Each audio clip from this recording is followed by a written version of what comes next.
I'm definitely curious to hear, like, how you learned about pleasure. And, like, things feeling good, and then if it's okay that things feel good, whatever that meant.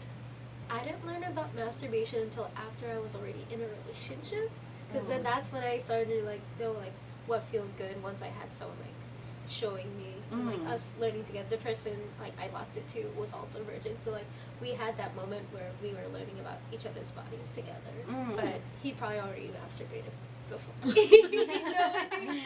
Back to the partner that taught me consent, he also introduced me to the wonderful world of sex toys. That also helped me, like, explore my pleasures and kinks. That's awesome. I remember I definitely started masturbating at an early age, and my parents being like, "You don't put your hand there." The truth of the matter is that human beings are sexual beings. Without sex, a lot of us probably wouldn't be here. Now, what that might mean is that younger folks, children, infants, might discover parts of their body that feel really good. And stories about young people learning that different parts of their bodies feel good when they touch them is an extremely common thing. And a lot of the times it's extremely innocent too. With young folks, the idea of feeling good is very separate from sex with another person. They're discovering pleasure. They're discovering sensations that their body tells them might feel really fun, really interesting. And it's important to know that, of course, there are more private places that people might want to explore themselves in, such as their room versus the living room, a bathroom versus the kitchen, places that are more public versus places that are private. Try not to shame a young person for discovering that part of their body feels good to touch.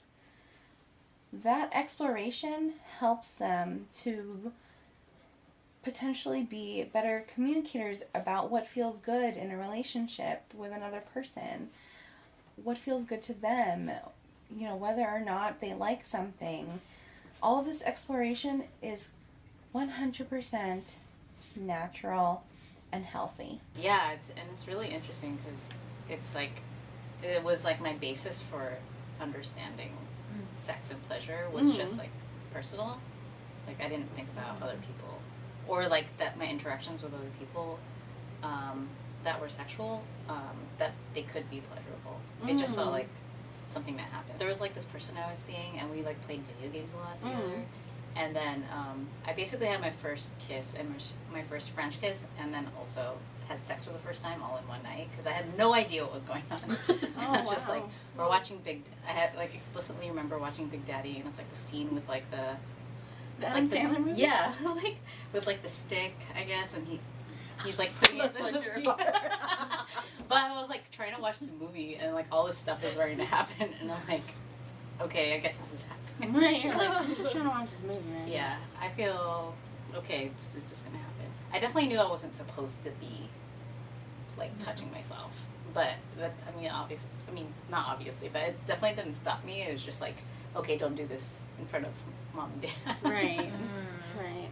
So after thinking about like when I was first exposed to like masturbation or like pleasuring myself, it definitely started at a young age, because we used to have like that old burner box cable thing, and there would be a certain channel on pay-per-view that would play like really naughty videos, and I would see them and I'd be like, oh, okay, what is this? And then it would just happen, and then I would get like, but I would never, I think I kind of knew what that meant, so like I would like, and it started like I think around like 11 or 12, so I would like do my business away in my room. Yeah. In terms of like pleasure and with like another, like in a relationship, it didn't happen for me until like when I was in my first queer relationship, and then like I was introduced to like sex toys and like, and then like I started being like the different toys in different, like, positions, and just, yeah.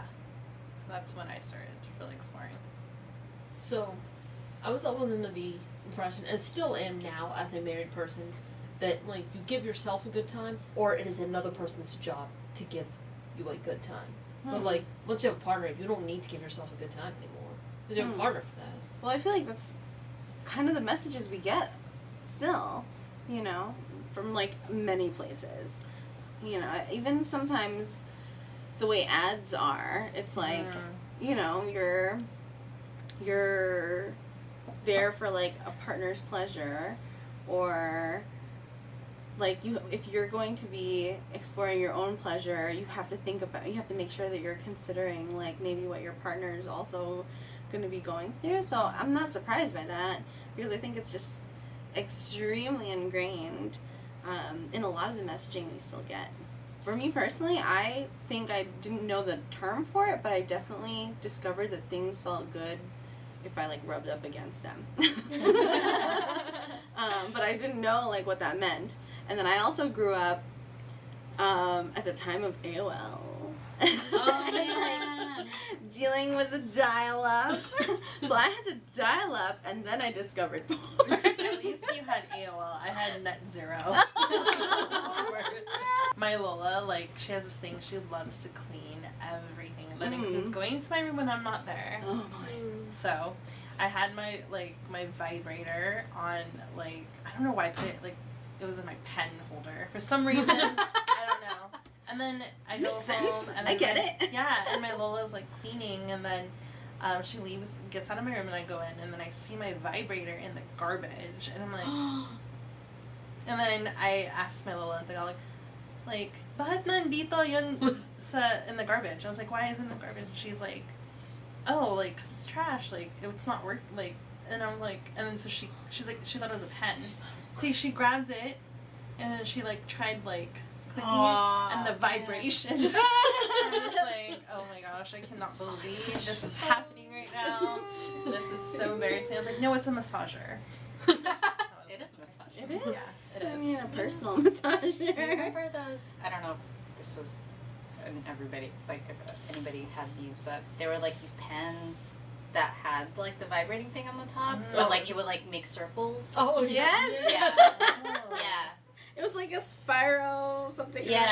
Yeah. That was my first experience. Mine That's was amazing. like my cell phone when it had the vibrating. Oh, function. yeah. And I would put Wow. it like in my big baggy sweatshirt, Mhm. and then I'm like, oh. Yep.